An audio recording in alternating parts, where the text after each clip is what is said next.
Subscribe करें और bell दबाएं ताकि कोई खबर रह न जाए।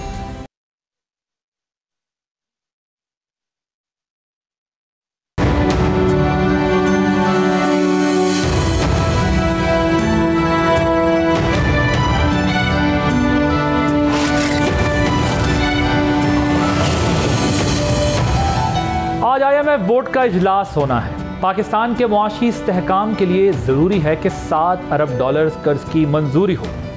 फिर अगले माह 15 अक्टूबर को शंघाई ताउन तंजीम का सरबराही इजलास इस्लामाबाद में ही होना है, जिसमें चीनी वज़ीर आज़म समेत कई दूसरे सरबराह हुकूमत की शिरकत का इम्कान है।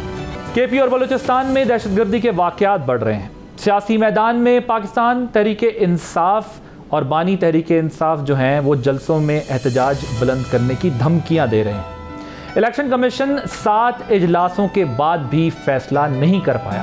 8 जजेस के अक्सरियती फैसले का अब क्या करना है ये कुछ नहीं पता। अक्टूबर के पहले अशरे में पार्लियामेंट का पहला इजलास दोबारा बुलाने की बातें हो रही हैं, जिसमें मुजव्वज़ा आइनी तरामीम पेश की जा सकती है। ख्याल किया जा रहा है कि पार्लियामेंट के मुतवक्के इजलास से पहले 63A की तशरीह की नज़रसानी अपील सुप्रीम कोर्ट में जो मौजूद है उसका फ़ैसला आ जाए। अगरचे ये फ़ैसलों का मौसम है, लेकिन मजमूई तौर पर सिस्टम एक डेडलॉक का शिकार दिखाई दे रहा है। मखसूस नशस्तों का फ़ैसला, इलेक्शन ट्राइब्यूनल्स की तैनाती का फ़ैसला, आइनी अदालत के क़याम का फ़ैसला, तोशा खाना रेफरेंस का फ़ैसला, बेशुमार सियासी, अदालती और इंतज़ामी फ़ैसले तो हो रहे हैं, लेकिन किस फ़ैसले पर कब अमल दरामद होगा और इसके क्या नताइज निकलेंगे, ये एक $1 मिलियन सवाल है, जिसका फ़िलहाल हमारे पास कोई जवाब नहीं। हाँ, अलबत्ता एक इंतशार की सूरत हाल मौजूद है। इस दौरान आज चीफ जस्टिस ने बलूचिस्तान असम्बली के एक हल्के में दोबारा गिनती के केस का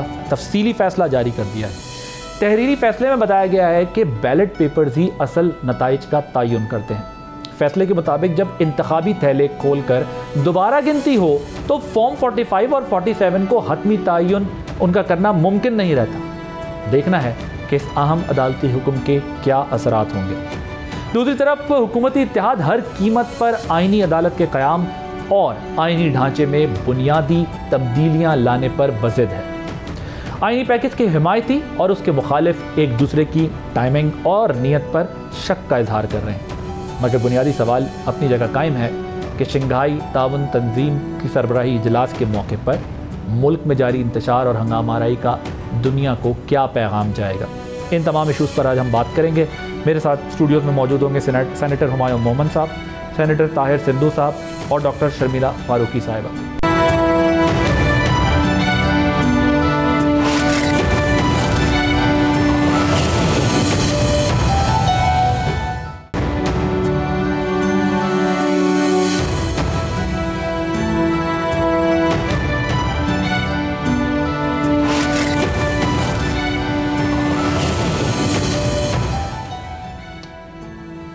वेलकम बैक। इस वक्त हमारे साथ मौजूद हैं सेनेटर हुमायूं मोमन साहब, पाकिस्तान तहरीक इंसाफ से ताल्लुक़ है, सेनेटर ताहिर सिंधू साहब, पाकिस्तान मुस्लिम लीग नवाज़ से ताल्लुक़ है, और डॉक्टर शर्मिला फारूकी साहिबा, पाकिस्तान पीपल्स पार्टी से।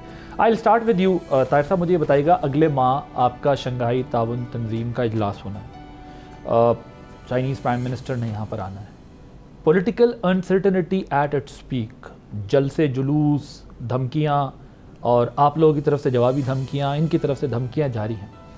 ये डर सेटल हो जाएगी? क्योंकि बहुत बड़े चैलेंजेस हैं। अब ये सब कुछ जो चल रहा है इसका कुछ सोल्यूशन भी है, बिकॉज आप जितनी भी इकोनॉमिक प्रॉस्पेरिटी लाने की बातें कर ले, अगर पॉलिटिकल स्टेबिलिटी ना हुई तो ये सब कुछ यूजलेस होगा। जी, मेरा परसेप्शन ये है आदिल साहब कि ये डस्ट जो इस तरह आपने फरमाया, ये जो खाक है ना, ये नीचे बैठ जाएगी। हालांकि हमें बड़ा इनसे बिटर एक्सपीरियंस है। 126 दिन का धरना दिया और चाइना का प्रेसिडेंट इधर नहीं आया, इंडिया चला गया। हमने उस वक्त भी इनकी बड़ी रिक्वेस्ट की कि आप कुछ दिनों के लिए उसको गुजर लेने दें, इन्होंने इनकार कर दिया। लेकिन मैं समझता हूँ कि जिस तरह मौलाना साहब कहते हैं, मुल्क के वसी तर मफाद की खातिर हम इनसे रिक्वेस्ट करेंगे, ये जल्द से करें, इनका फंडामेंटल राइट है, बिल्कुल, ये मतलब इनका कोई रोक नहीं सकता किसी किस्म का भी। लेकिन उस मतलब ऐसे दौरान जब आप मुल्क की बात करते हैं तो दैन जो सुपीरियर है वो मुल्क या कंट्री है। लेकिन मौलाना साहब ये भी कहते हैं 73 के आइन के तनाजुर में, वो देख लेंगे, तो 73 के आइन के तनाजुर में फिर ये आपको पकड़ रहे हैं, 73 के आइन के तनाजुर में हम ये बात करेंगे सारी। आप 73 के आइन के तनाजुर में एक टाइमलाइन आपकी है डॉक्टर साहब, एक टाइमलाइन हुकूमत की है, दोनों की ही अक्टूबर है। एक को अक्टूबर गुजारना है और एक से अक्टूबर गुजर नहीं रहा। तो इस सारे सिनेरियो के अंदर जब हम देखते हैं सिचुएशन को, तो हमें बज़ाहिर ऐसा लगता है कि कुछ अनसर्टेनिटी का माहौल ही रहेगा। ये मुल्क आगे कैसे बढ़ेगा? बिस्मिल्लाहिर्रहमानिर्रहीम, इय्याका नअबुदु व इय्याका नस्तईन। देखिए, मुल्क आगे बढ़ने के लिए, लेट्स से एक गाड़ी है, उसको आगे बढ़ने के लिए आपने उसके मैनुअल के लिहाज से उस गाड़ी को चलाना है। अगर आपने फर्स्ट गियर लगाओगे तो गाड़ी चलेगी, आप फिफ्थ गियर लगाओगे तो गाड़ी नहीं चलेगी आपसे। अभी फिफ्थ गियर लगा हुआ है आप लोग? मैं मिसाल दे रहा हूँ ना, मैं मिसाल दे रहा हूँ। फिफ्थ गियर देखिए, आप फिफ्थ गियर जब उसकी ज़रूरत है तब लगाओ, जब फिफ्थ गियर की ज़रूरत नहीं है आप जीरो से लेके फिफ्थ गियर पे गाड़ी नहीं स्टार्ट कर सकते। वो कह रहे हैं हमारे इकोनॉमिक इंडिकेटर्स ठीक हो रहे हैं। एक मिनट है जी, इन्फ्लेशन कम हो रही है, हमारी एक मिनट है जी, मैं आपको सिंपल सी बताता हूँ। लेट्स कंपेयर 2022 में जो अप्रैल मई जून की जो फिगर्स थी और आज की आप सारी फिगर्स देख लें, इकोनॉमिक फिगर्स देख लें, they are worse than that. 3.5 years down the line they are worse than that. जिस वक्त ये कहते हैं हमने पाकिस्तान को डूबने से बचाया है, उस वक्त जब ये आए थे, पाकिस्तान जब डूब रहा था, उस वक्त पाकिस्तान की इकोनॉमिक सर्वे के लिहाज से जीडीपी 6.2 थी। उसमें पाकिस्तान के सर्वे के लिहाज से, इकोनॉमिक सर्वे के लिहाज से मैक्सिमम आपकी टेक्सटाइल ग्रोथ हुई थी, मैक्सिमम आपकी एक्सपोर्ट्स हुई थी, मैक्सिमम आपकी लार्ज स्केल इंडस्ट्रीज़ तकरीबन 11% ग्रो की थी, आपकी हर चीज़ में ग्रोथ थी। आपका आज भी उतने रिजर्व्स नहीं थे जितने उस वक्त थे आपके हर लिहाज से। So the thing is that ये जब आए थे, इन्होंने आपकी इकोनॉमी बचाई नहीं थी, इन्होंने एक्चुअली डबोया था। हाँ, ये तकरीबन पक्के खड्डे में गिरते गिरते बच गए, CCC- पे चले गए थे। CCC- का मतलब है at the verge of bankruptcy. ये B+ से CCC- पे चले गए थे। दैट मीन्स कि B+ का मतलब ये है कि आपकी इकोनॉमी स्टेबल है, ग्रो कर रही है, उससे ये -CCC पे गए थे at the verge of bankruptcy. ये इनकी नालायकी। देखिए, मैं आपको फैक्ट्स एंड फिगर्स बता रहा हूं। सेनेटर ताहिर सिंधू साहब, बट मेरा पॉइंट क्या है, आप इनको 2018 बताएंगे, आपको 2013 बताएंगे, ये कहेंगे हम 2013 से जब 18 में गए तब हम भी 6% पे हम ग्रोथ हमारी चल रही। देखिए सर, ये फिगर्स मान लिया। अच्छा, मैं आपकी बात से एग्री करता हूँ कि उसके बाद जैसे ही इनकी पीडीएम की गवर्नमेंट आई, क्राइसिस खड़ा हुआ, हमारी rating Giri, economic inflation I, सारी चीज़ें, ये रिकॉर्ड का हिस्सा ही ऐसी बात नहीं है कि हम कोई नई बात करें दोनों तीनों बैठ के इधर। बट पॉइंट ये है कि अगेन अब वो नंबर्स ठीक हो गए हैं, तो जब वो नंबर बेहतर हो गए पहले से। मतलब जो बंदा 4 सब्जेक्ट में फेल हुआ था वो अब 3 में फेल हुआ है, फेल अब भी है। मतलब CCC- से डॉक्टर शर्मिला फारूकी साहब ने मुझे ज्वाइन कर लिया, CCC- से ये CCC+ पे चले गए हैं। सो एक सब्जेक्ट में पास हो गए, 3 सब्जेक्ट में आज भी फेल है। अच्छा, ठीक है। डॉक्टर साहब, मुझे ये बताइएगा, शर्मिला फारूकी साहब, कैन यू हियर मी? जी, आई कैन हियर यू। ये जो इंस्टीट्यूशनल क्लैश है, इंस्टीट्यूशंस के अंदर पॉलिटिक्स है, डिफरेंसेस हैं, पॉइंट ऑफ व्यू का डिफरेंसेस तो अपनी जगह पर हैं, लेकिन एट द सेम टाइम उसका इफेक्ट मासेस पे पड़ता है। और इन इदारों की चपकलिश के दौरान जो कुछ हो रहा है, फिर पाकिस्तान की मईशत जिस जगह पर खड़ी हुई है, जो आगे आने वाले दिनों में होना है, मैंने भी आपकी ज्वाइन करने से पहले बताया, शंघाई तावन तंजीम, चाइनीज प्रीमियर ने आना है, number of things are taking place. तो ये इस सूरत हाल में पीपल्स पार्टी की क्या पोजीशन है? पीपल्स पार्टी भी आईनी कॉन्स्टिट्यूशनल कोर्ट के मामले में कहते हैं कम व्हाट में, लेकिन सब अगर अपनी इतनी स्ट्रांग पोजीशंस लेके बैठेंगे तो मुल्क कहाँ खड़ा हुआ है? मुल्क का क्या बनेगा? मुल्क जो है वो कैसे इस क्राइसिस से निकलेगा अगर हर बंदा अपनी अपनी जगह पर स्ट्रांग फुटिंग लेके बैठ जाएगा? तो योर टेक ऑन। जी, बहुत शुक्रिया। देखिए अब्बासी साहब, पहली बात तो ये है कि इस पूरे मामले पे सियासत नहीं होनी चाहिए। चंद एक लोग हैं और एक सियासी जमात है जो उसके ऊपर सियासत खेल रही है। तासुर ये दिया जा रहा है कि शायद किसी एक शख्सियत के लिए ये कानून साजी की जा रही है। बात ये है कि अगर आप इस पूरे मामले को और इस सियासत को एक तरफ रख देते हैं और ये सोचते हैं कि क्या इस मुल्क के अंदर जो आपका अदालती निज़ाम है, क्या वो लोगों को सस्ता और फौरी इंसाफ देने में कामयाब हुआ है कि नहीं, ये आप लोगों के लिए सवाल है।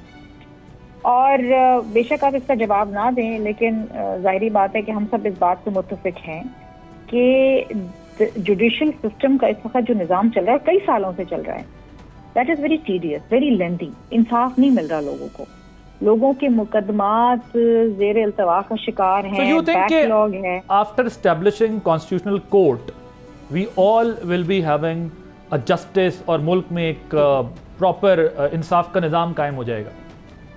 देखिए इस वक्त क्या होता है, आदिल साहब आप एक सीनियर जर्नलिस्ट हैं, मुझे 16 साल हो गए सियासत में। हम जब शोज करते हैं तो हमने अक्सर क्या देखा है कि बड़े बड़े मुकदमात लग जाते हैं, सियासी मुकदमात लग जाते हैं, बड़े बड़े कॉन्स्टिट्यूशनल इश्यूज के मुकदमात लग जाते हैं। दे मेक हेडलाइन, उस पर फिर लाइव कवरेज हो रही होती है, हेडलाइंस हो रही होती हैं। जितने भी माजी में चीफ जस्टिस फराज चौधरी साहब जो हैं, आपने उनको भी देखा, फिर आपने वो डैम वाले जज साहब को भी देखा, सब कुछ देखा। ये आवाम के मसाइल हल नहीं हो रहे थे। ये जो सियासी मुकदमात हैं और जो आईनी नौयत के मुकदमात हैं, ये शायद 10 से 15% होंगे जो अदालत में लगते हैं, लेकिन ये अदालत का 90% वक्त ले जाते हैं।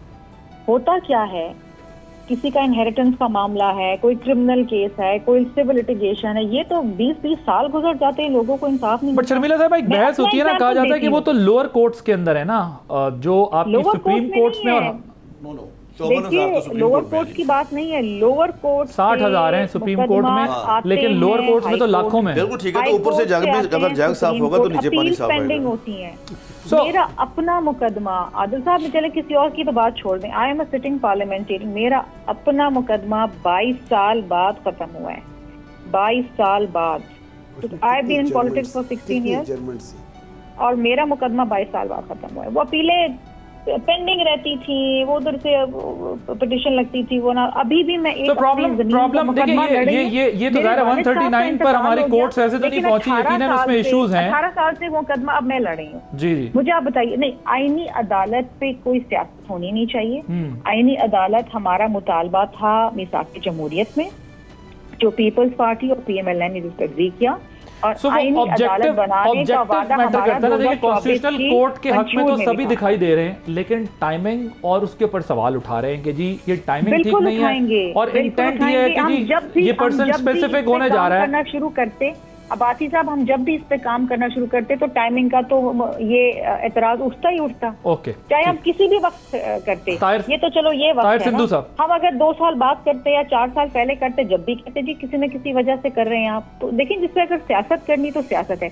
यहाँ पर जो तासुर दिया जा रहा है ना, वो ये दिया जा रहा है अनफॉर्चुनेटली कि जी कोर्ट के इख्तियारात लिए जा रहे हैं। नहीं जी, हम कोर्ट का बर्डन कम कर रहे हैं। ठीक है, शरीयत कोर्ट भी तो आपने 1980 में बनाई थी ना, तमाम शरीयत के मामला वहाँ जाते हैं, तो इसका मतलब ये है कि आपने क्या अदालत के इख्तियारात ले लिए?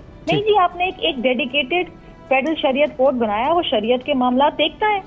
It is not consuming the time of the other litigant, right. इसी तरीके से अगर आप कॉन्स्टिट्यूशनल कोर्ट बना देते हैं, जो कॉन्स्टिट्यूशन के मामला सुने और होते हैं जी, कुछ चीजों पे अभाम होता है, कुछ चीजों पे अदालत से रुजू करना पड़ता है, करें, और ये बड़े संगीन नौयत के बड़े सीरियस इशू होते हैं जिसको अदालत में जाना चाहिए। ठीक है, बहुत सारे मुल्कों में ये है सिस्टम, बहुत सारी जगहों पर नहीं भी है, लेकिन आपने अगर इस सिस्टम को लाना है तो उसके लिए एक डिबेट, एक डिस्कशन बहुत इंपॉर्टेंट है। एनीवेज सिंधु साहब, ये जो खान साहब कह रहे हैं कि अगले चीफ जस्टिस का नोटिफिकेशन किया जाए, तो कॉन्स्टिट्यूशनल अमेंडमेंट से पहले ये नोटिफिकेशन हो सकता है? सबसे पहले तो मैं आपको बताऊं, जो अपना शर्मिला कह रही थी, मैं उसको फुली एंडोर्स करता हूं। अभी तक 85 मुल्कों में ये आईनी जो है अपना कोर्ट 85 कंट्रीज़ में पूरी दुनिया में है, और ऑस्ट्रिया में 105 साल से है। दूसरा भी जो बात कर रही थी, आपको बड़ा मशहूर ये फ़िक्रा याद होगा, चर्चिल ने जब पूछा जनरल, आप जैसे सीनियर और सीजन जर्नलिस्ट ने, कि क्या हम जंग जीत जाएंगे, तो उन्होंने फरमाया कि क्या हमारे मुल्क की अदालतें इंसाफ कर रही हैं? उन्होंने जी कर रही हैं। उन्होंने कहा फिर हम जंग जीत जाएंगे। अभी तो प्रॉब्लम ये है कि इनका आज ये बहुत ऑनरेबल जज है जस्टिस मंसूर, ये उनको भी फैज़ हमीद बनाना चाह रहे हैं, उनको मुतनाज़ कर दिया इन्होंने। क्या हम फैज़ हमीद की सपोर्ट करते हैं? ये जस्टिस मंसूर साहब को फैज़ हमीद बनाना, मैंने ओपन कह रहा हूँ जी। तो फैज़ हमीद कोई खुद बनता है या उसको कोई बनाता है? बनाया ही जाता है ना जी, जिस तरह से उस वक्त भी कहते थे, कर्नल लियाकत बैठता था असेंबली में, शायद मेरे लिए काबिल एहतराम है, इनको याद हो, असेंबली और सेनेट को कर्नल लियाकत बैठ के चलाता था जनरल फैज़ के कहने पे, कोई और नहीं चलाता था। और ये खुद कहते थे हमारा कोरम वो पूरा करते हैं, आप जिसको ये यजीद कहते हैं और अपना मीर जाफर कहते हैं, मीर सादक कहते हैं, ठीक है। और आईनी कोई ऐसी है, जब भी हम बात करेंगे यही कहेंगे। सिर्फ इतना मैं आपको बताना चाहता हूँ, आपने मेरी एक रिक्वेस्ट पे 239 आर्टिकल है, उसका सब आर्टिकल 5 और 6 है, वो पढ़ लीजिएगा कि आइन में अमेंडमेंट पार्लियामेंट करनी है या सुप्रीम कोर्ट ने करनी है, बस सिंपल इज दैट।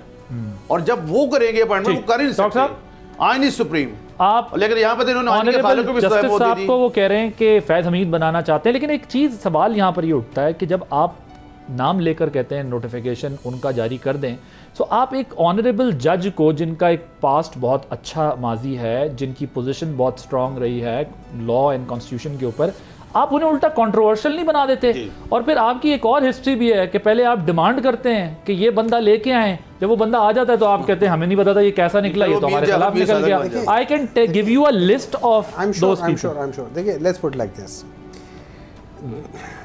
अगर आप जर्नली देखा जाए जस्टिस मंसूर अली शाह के, अगर आप हिस्ट्री देखा जाए as a chief justice of Lahore high court, ज़्यादातर उनके फैसले जो थे वो पीटीआई के ख़िलाफ़ थे, ज़्यादातर ख़िलाफ़ थे उनके। इवन एज अ जज इन सुप्रीम कोर्ट उनके ज़्यादातर फैसले उनके जो थे वो पीटीआई के मौक़िफ़ के ख़िलाफ़ होते थे उनके ज़्यादातर। एक या दो फैसले ऐसे आए हैं, ये मेरे ख्याल में दूसरा फैसला आया या पहला फैसला है, जिसमें उन्होंने कहा है, और उन्होंने अकेले ने नहीं कहा, सबसे पहले ये याद रखें कि चीफ जस्टिस ऑफ पाकिस्तान काजी फायज ईसा साहब ने खुद कहा है कि मेरे जजमेंट की इंटरप्रिटेशन गलत है। उस बेसिस पे जब आप ये याद रखें, सेनेटर साहब जो हैं ने खुद लॉयर है, जब आपकी कोई जजमेंट सेट असाइड होती है तो वो जिस तारीख के ऊपर वो वाक़या होता है और वो उस तारीख की सेट असाइड होती है, तो आप उस तारीख से पहले के हालात में जाते हैं, आप उसके बाद में नहीं जाते। इस पूरे जजमेंट में 13 जनवरी की जो जजमेंट थी उसको सेट असाइड कर दिया। अब उसके बाद ये कह देना कि ये जो आज़ाद उम्मीदवार है ये किसी पार्टी को 3 दिनों में ज्वाइन करना होता है फलाना, वो तो 8 फरवरी के बाद या जब रिजल्ट अनाउंस हो उसके बाद हुआ ना, ये तो हम बात कर रहे हैं उससे पहले की बात कर रहे हैं, तो उसमें तो बात ही ख़त्म हो जाती है। लेकिन देखिए मैं आपको एक बात बताता हूँ, अभी हमने सुना है कि 10% केसेस जो है ना वो 90% टाइम लेते हैं। I would like to know कि ये स्टेटिस्टिक्स आई कहाँ से है, इसके पीछे एविडेंस क्या है, ये एनेक्डोटल, ये एनेक्डोटल देखने में अभी शकीला साहब ने आपको बताया ना 22 साल बाद उनके जान छूटी है। हां नहीं, उनका केस तो हम देख और भी बड़े हैं, 2 लोग फांसी चढ़ गए, ये बाद में बरी हो गई। मैं आपको पता चला वो पहले वो ये कहना चाह रही है कि मैं पार्लियामेंटेरियन 16 साल से सियासत कर रही हूं, उससे फर्क पड़ना ही नहीं चाहिए कि मैं पार्लियामेंटेरियन हूं। इसका मतलब है कि आप पार्लियामेंटेरियन है तो आप फास्ट ट्रैक में चले जाएंगे, और जो आम आदमी है that is exactly what is happening. Say that वो ये कह रही हैं, नहीं उन्होंने ये नहीं कहा, मतलब ये कह रही हैं कि वो ये बेसिकली कह रही हैं अगर मुझे नहीं वो आई एम अ प्रिविलेज इसके बावजूद मेरा देखिए प्रॉब्लम क्या है, सियासी के जब आप जराइम में प्रॉब्लम क्या है, ये तो कोई ऐसी बात पाकिस्तान में जब आपने किसी चीज को रिफर्बिश करना है या चेंज करना है तो आपने सबसे पहले एविडेंस देखना है कि मसला कहाँ है। क्या उनका केस जो 20 साल चला है उसमें कितनी दफा एडजॉर्नमेंट्स हुई हैं, उनके वकील ने कितनी दफा की है, दूसरे वकील ने कितनी दफा, ये तो टेक्निकल बात है। एक मिनट है ना, ये फाइलें तो आपके कई केसेस में आप भी ये करते रहे, मैं यही तो कह रहा हूं, जुडिशरी को ब्लेम नहीं। 190 मिलियन पाउंड पे कितनी जजमेंट ली है जेल में, कल भी नहीं जिरा की इन्होंने। एक मिनट है, देखिए ना जब से आप लोगों ने ये वो नैब खत्म किया अब तो वो खत्म हो जाए। लेकिन मैं आपको एक बात बताता हूँ, पाकिस्तान की जुडिशरी में जो मसला है वो एडजॉर्नमेंट्स का है। आपके केसेस एडजॉर्न होते रहते हैं 5 साल 10 साल। So there should be a limit of adjournments कि आप 2 दफा 3 दफा से ज्यादा नहीं कर सकते। 2 दफे से ज्यादा, एक और 2 दफे से ज्यादा, जैसे क्रिकेट में, जैसे क्रिकेट देखिए ना, आपका लॉयर है मुझे बताए 2 दफे से ज्यादा उसका एडजॉर्नमेंट की जरूरत है। ये तो मासिस के जुबान पर हर वक्त बात होती है, ये बात करें कि एडजॉर्नमेंट का सिलसिला, यही तो वो जगह है जो स्पेस देती है। मेरी बात सुने आदिल, मेरी बात सुने, देखें ये लॉयर है ना, मैं आपको इनको बताता हूँ। अगर आपने देखना है कि प्रॉब्लम क्या है, आप सबसे पहले देखिए केस वेट क्या होता है। अब इनको शायद पता हो शायद ना पता हो। केस वेट का मतलब ये है कि जो क्रिमिनल केस होता है ना उसको आप 1 पॉइंट देते हैं, जो सिविल केस होता है, सिंपल सिविल केस, उसको आप 0.66 पॉइंट देते हैं, और जो कमर्शियल सिविल होता है जिसको हम दीवानी केस कहते हैं उर्दू में, उसको 1.75 आप पॉइंट देते हैं। अब अगर 3 कोर्ट्स हैं, तीनों में 100 केसेस लगे हुए हैं, लेकिन उनकी प्रोपोर्शंस ऐसी हैं, तो एक में आपका 85 केस रेट होगा, एक में 65 होगा, एक में 135 होगा।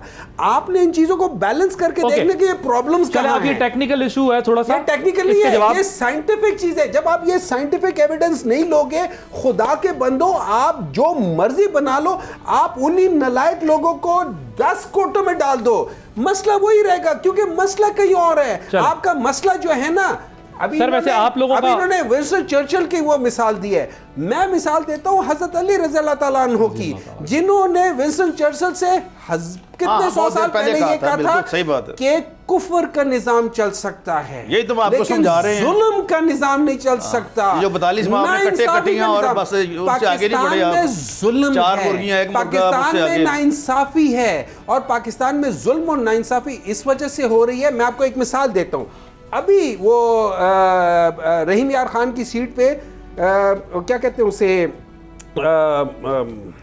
एक सीट मिली है पीपल्स पार्टी को एक्स्ट्रा, वहां पे उनको एक रिजर्व सीट एक्स्ट्रा मिली है, ठीक है।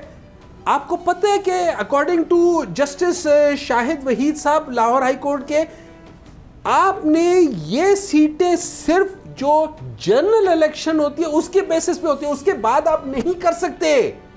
ये जुल्म है, ये जुल्म है। मैं ब्रेक ले लूं, ब्रेक के बाद मैं एक ब्रेक मुख्तसर से ब्रेक लूंगा, फिर वापस आ जाए। आफ्टर दिस ब्रेक हम डिस्कस करेंगे कि ये क्योंकि अब पीटीआई ने ये भी कहा है कि एक तरफ हम एस्टैब्लिशमेंट से बात करना चाहते हैं और दूसरी तरफ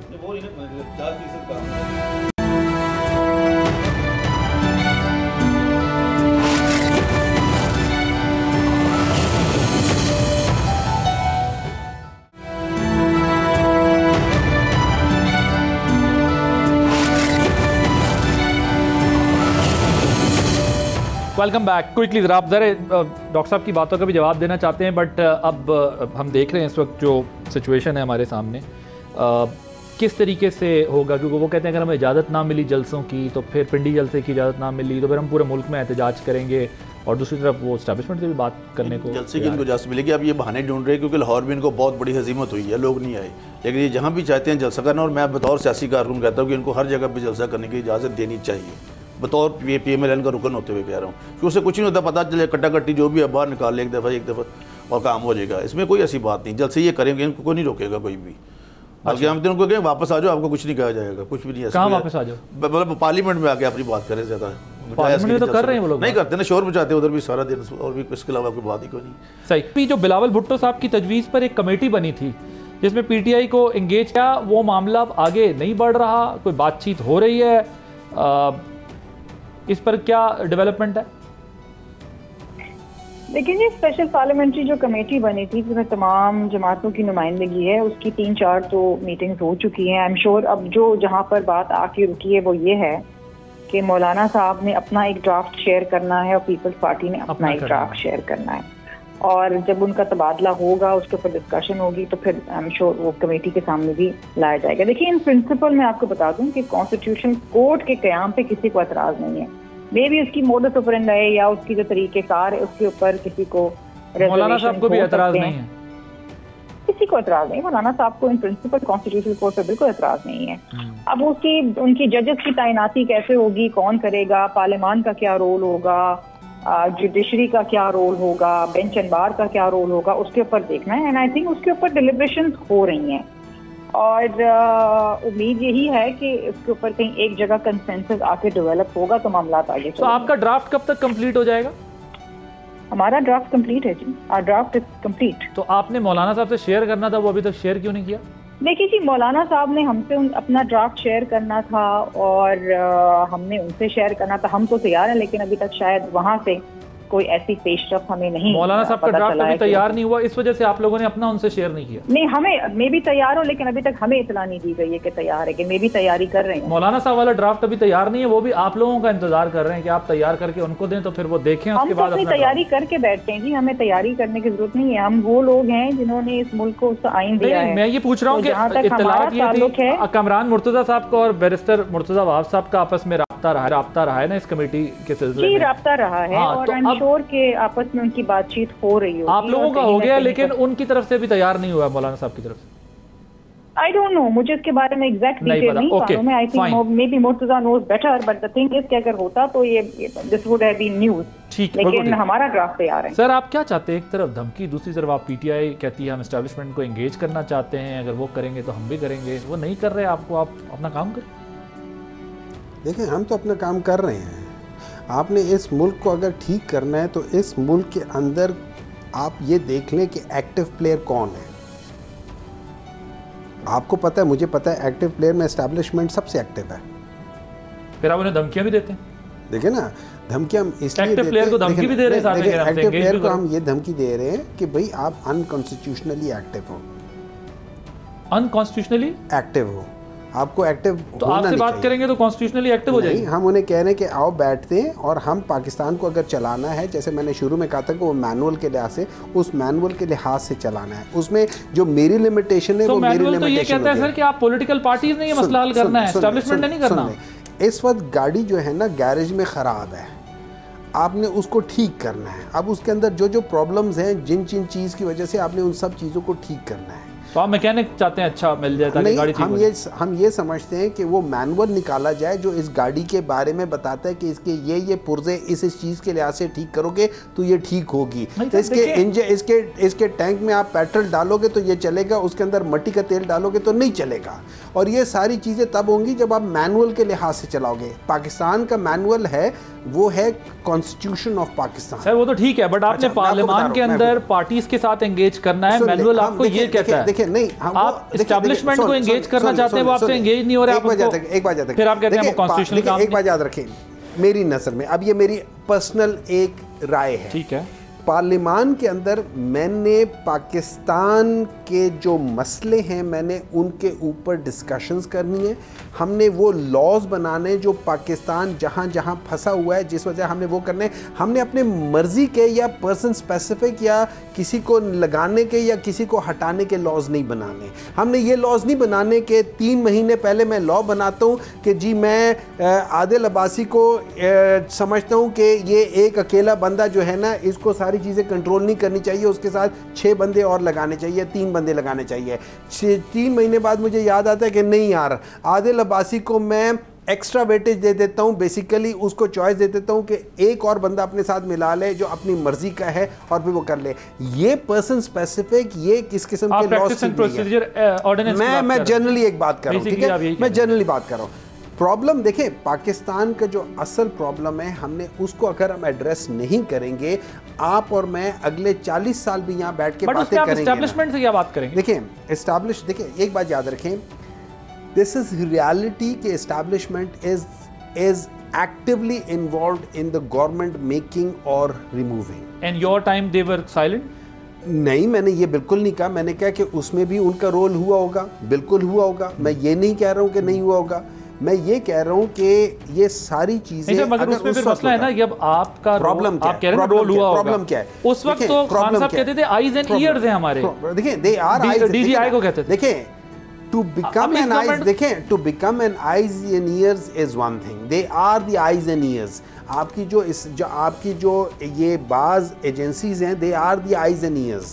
ये आपकी बाज इनमें आप वो ऑपोजिशन के कॉन्टेक्स्ट में कहते थे कि हमें चाहिए, हमें पता था ये वोट ऑफ नो कॉन्फिडेंस लेके आ रहे हैं तो हमें इस वक्त चाहिए। देखिए अफगानिस्तान के साथ ये भी कहते थे। एक मिनट है, मैं आपको सिंपल एक बात बता देता हूँ, मैं आपको फैक्ट्स के लिहाज से बताता हूँ, मैं कोट करके बताता हूँ कि चाहे वो मौलाना फजलुर रहमान हो, चाहे वो ख्वाजा आसिफ साहब हो, इन दोनों ने एक टाइम का कहा हुआ है कि 2019 में जनरल बाजवा साहब, जिसके बारे में ख्वाजा आसिफ साहब कहते हैं कि इनको लगाने में इनके फादर इन लॉ जो थे उन्होंने सिफारिश की थी मियां नवाज शरीफ साहब को कि इसको लगा दो और ये मुश्किल टाइम में आपके साथ खड़ा होगा। ये गारंटी दी गई थी, ये मैं नहीं कह रहा, ख्वाजा आसिफ साहब का इंटरव्यू है, आप खुद करके देख लें। लेकिन ख्वाजा आसिफ साहब तो ये भी साथ में कह रहे हैं ना कि अक्टूबर के बाद हमें पता है एक डिजाइन के तहत हमारा ऑडिट होगा और हमें जो है वो पार कर दिया जाएगा। वो ऑडिट हर एक का होना चाहिए और आदिल आपका भी होना चाहिए, मेरा भी होना चाहिए। देखिए what is audit? Audit basically होता ये है कि हमने पास में जो काम किया है उसमें कहां गलतियां की हैं, क्या ठीक है। अगर आप अपना ऑडिट नहीं कराते, आप आगे सही डिसीजन ले नहीं सकते। बेसिकली आप एस्टैब्लिशमेंट से ये कह रहे हैं कि इनका दामन छोड़ दें। नहीं, देखें, हम ये कह रहे हैं कि लेट्स पुट लाइक दिस, हम ये कह वो रहे कहते हैं हर गवर्नमेंट, देखिए DGISP आज ऑन रिकॉर्ड, देखिए उन्होंने कहा कि जी हम हर गवर्नमेंट के साथ हमारी वर्किंग रिलेशनशिप है और हर हुकूमत के साथ होती है। आदिल साहब, आपने, मैंने पूरे पाकिस्तान में देखा हुआ है कि इस वक्त जो हुकूमत है, लेट्स से PMLN की मैं बात करता हूं, they have got no roots in the public, they were not elected, they were, वो कहते हैं ना, बाज लोगों को आप थ्रस्ट कर देते उसके ऊपर चीजें। ये वो लोग हैं जिनके अपने लोग कहते हैं कि हमें इज्जत की हार जिल्लत की जीत से बेहतर लगती है, लेकिन इनको वो रास नहीं आ रहा।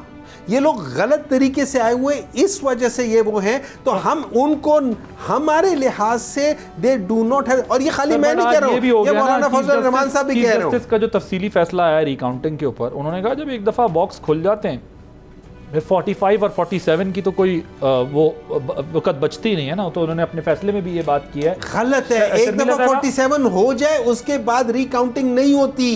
रिकाउंटिंग देखिए इस तरह होता है, आपने शुरू में करना होता है, आपके जब फॉर्म 47 जब आप बना लेते हैं उसके अंदर एक खास परसेंटेज ज्यादा। नंबर 2, अगर आप एक चीज देख लें, आपको याद है, मुझे एक बात बताएं, अभी जब रिकाउंटिंग हो रही है उसमें 20,000 वोट रिजेक्ट कर रहे हो आप सर, बट मैं आपको यही 20,000 वोट रिजेक्ट कर रहे हो। इसी सुप्रीम कोर्ट के 8 मेंबर बेंच का फैसला आपको अगर सूट करता है रिजर्व सीट्स पे, तो आप कहते हैं वाह वाह।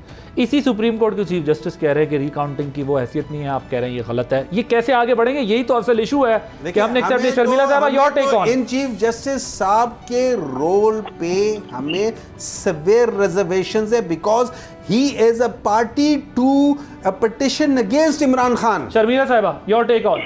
आप देखिए ना, इस किस्म के अगर एलिगेशंस होंगे कि आपको ये जज पसंद है, मुझको दूसरा नहीं पसंद, आपको तीसरा पसंद है, अब इनको तो आदत है उन जजेस की जो उनको कहें गुड टू सी यू। तो अब हर जज तो वैसा नहीं होता ना, जो इनके फेवर में फैसला ना दें या जो ये समझते हैं कि जी इनकी तरफ फेवरेबल नहीं है तो वो जी वो पार्टी हो गया, वो बायस्ड हो गया, इस तरह नहीं होता। Please don't politicise the judiciary. यही इश्यूज हैं जिसके लिए हम चाहते हैं कि जजेस की तैनाती के अंदर भी पार्लियामान का एक रोल हो, एक प्रॉपर प्रोसीजर हो। देखिए 19वीं तरमीम में तो सारे अख्तियारात जो हैं वो तो अदलिया को चले गए ना, अब जज भी वही लगा रहे हैं और जज भी खुद ही बन के बैठ रहे हैं, तो ये तरीके पार्लियामान का तो बट वो कहते हैं कि फिर तो जुडिशरी खत्म हो जाएगी, मर्जी के जजेस पार्लियामान का रोल अगर आता है तो आप कहते हैं मर्जी के जजेस लगाएंगे। अगर जज लगाता है तो फिर वो जज अपनी मर्जी के जज नहीं लगा रहा, ये भी तो आ जाता है ना। आप उधर भी तो देखें, वाई आप हमेशा जो पॉलिटिशियंस हैं, सियासतदानों की नीयत में खोट क्यों समझते हैं कि वो है। कभी ये भी देख लें कि कुछ अवाम की बेहतरी के, अगर ये बट बेसिक एक सवाल उठता है कि जब प्राइम मिनिस्टर को ये इख्तियार मिल जाएगा तो तब मसला कंट्रोवर्शियल होगा ना, या तो फिर पार्लियामान प्राइम मिनिस्टर के पास तो जाएगा जब पार्लियामान और कमीशन का एक रोल होगा, वो जो रेकमेंड करेंगे। Is this not the prime minister? क्योंकि prime minister is whole and sole. लेकिन ये जो फर्स्ट टाइम कॉन्स्टिट्यूशनल कोर्ट के हेड लगेंगे, ये कौन लगाएगा? उसी का तो प्रोसेस डिसाइड करना है।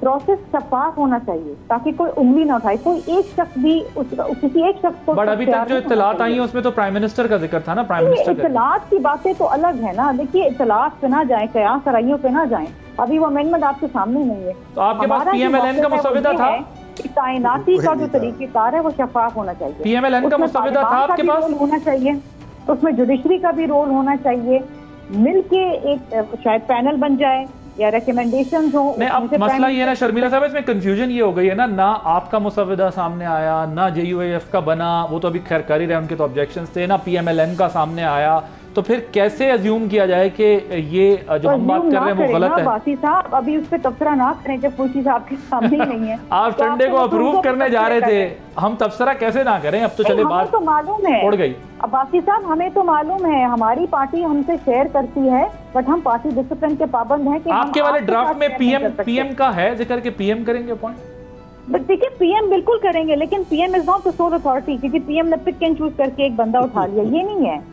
There is a process to it, and there is a very, very stringent process to it. देखिए किसी भी एक शख्स के हाथ में अगर इख्तियार दे दिया चाहे वो इलेक्शन कमीशन को लगाने का हो, चाहे वो चीफ जस्टिस को लगाने का हो, तो फिर वहां पर तो फिर there will be issues of favouritism, there will be issues of biasness जो हम नहीं चाहते हैं। देखिए 18वीं तरमीम में हमने ये प्रोसेस बेहतर बनाया।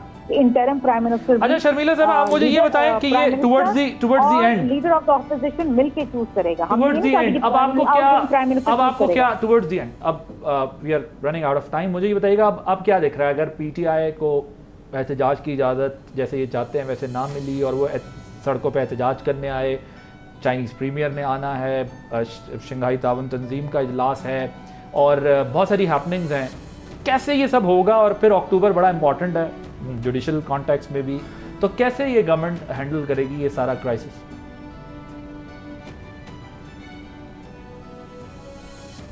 और एडिशनल जरा अगर आपको मेरी आवाज आ रही है तो ये कॉन्स्टिट्यूशनल अमेंडमेंट जो है ये कब तक हो जाएगी? आप मुझसे पूछ जी आपसे पूछ रहा हूँ, आपसे अगर मुख्तसरन।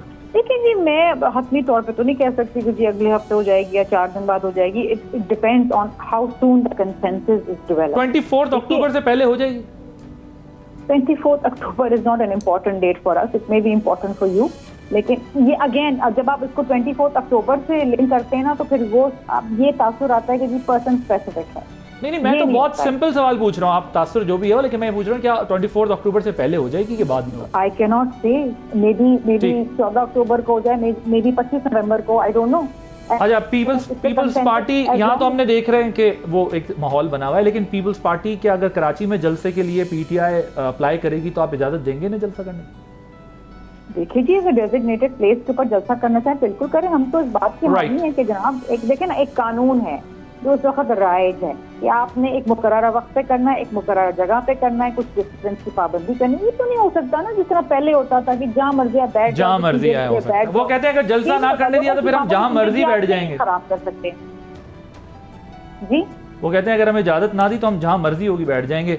डॉक्टर साहब नहीं, जंगल का कानून नहीं है ना। वो कहते हैं आपको एक डेजिग्नेटेड जगह देंगे, अगर आप माने तो ठीक है, नहीं माने तो फिर कानून हरकत में। देखिए ये बात नहीं होती है, आप डेजिग्नेटेड देखें, डेजिग्नेटेड देखिए ये कोई इशू नहीं है। देखिए इस तरह होता है जो अपने आप को डेमोक्रेटिक कहते हैं ना, तो फिर डेमोक्रेटिक नॉर्म्स ये होती हैं कि मैं जो जगह मांग रहा हूँ उस जगह पे अगर पहले जलसे होते रहे हैं तो फिर आप वो जगह दे दो, कोई प्रॉब्लम नहीं है, ये कोई मसला नहीं होता, सब करते रहे हैं, ऐसी कोई चीज़ ना करें।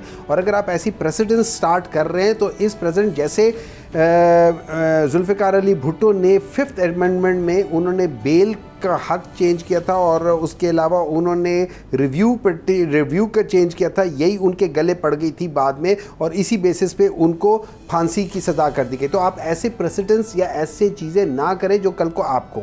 अब दूसरी बात है, देखें ये जो जजेस के बारे में बात कर रहे हैं उनका आप असल चीज़ है जो फंडामेंटल बेसिक प्रिंसिपल है वो ट्राइकोटमी ऑफ पावर्स है, सेग्रीगेशन ऑफ पावर्स है। अगर आप एग्जेक्टिव के हाथ में दे देंगे कि वो अगर कोई हाई कोर्ट का जज जो है ना वो आपके ख़िलाफ़ फैसला देता है, आपने उसको इधर से उठा के उधर फेंक दिया, this is against the principles of the independence of judiciary. अगर सुप्रीम कोर्ट का एक जज है वो 10वें नंबर पे 8वें नंबर पे है, वो आपके तरले चाट के आपको कह देता है कि जो तुम कहोगे मैं करूँगा, आप उसको सुप्रीम कोर्ट का चीफ जस्टिस बनाते। This is against the principles of independence of judiciary. आप कोई ऐसा प्रिंसिपल लाओ कि आप जो जज करना है वो हाई कोर्ट में किस तरीके से आते वो कर लो, उसके बाद मैरिट पे जाएं और सुप्रीम कोर्ट में जो आ जाए वो फिर अपने लाइन में उसी तरीके से लगे, ताकि किसी के ऊपर ये ना आए कि यार ये फलाने का जज है या उसका जज है। Thank you so much senator Humayun Mohammad साहब, सेनेटर ताहिर सिंधु साहब, डॉक्टर शर्मिला फारूकी साहब मौजूद थी। आपने प्रोग्राम देखा, जो कुछ भी करना है डायलॉग के साथ करना है, कंसेंसस के साथ करना है, कोशिश यही करनी है। अगर डायलॉग और कंसेंसस नहीं होता तो फिर कन्फ्रंटेशन बढ़ती है, लेकिन ये सबको अपनी जिम्मेदारी लेनी होगी क्योंकि रिजिडिटी से ये मसला हल नहीं होगा। आदिल अब्बासी को इजाज़त दीजिए, अल्लाह हाफिज़।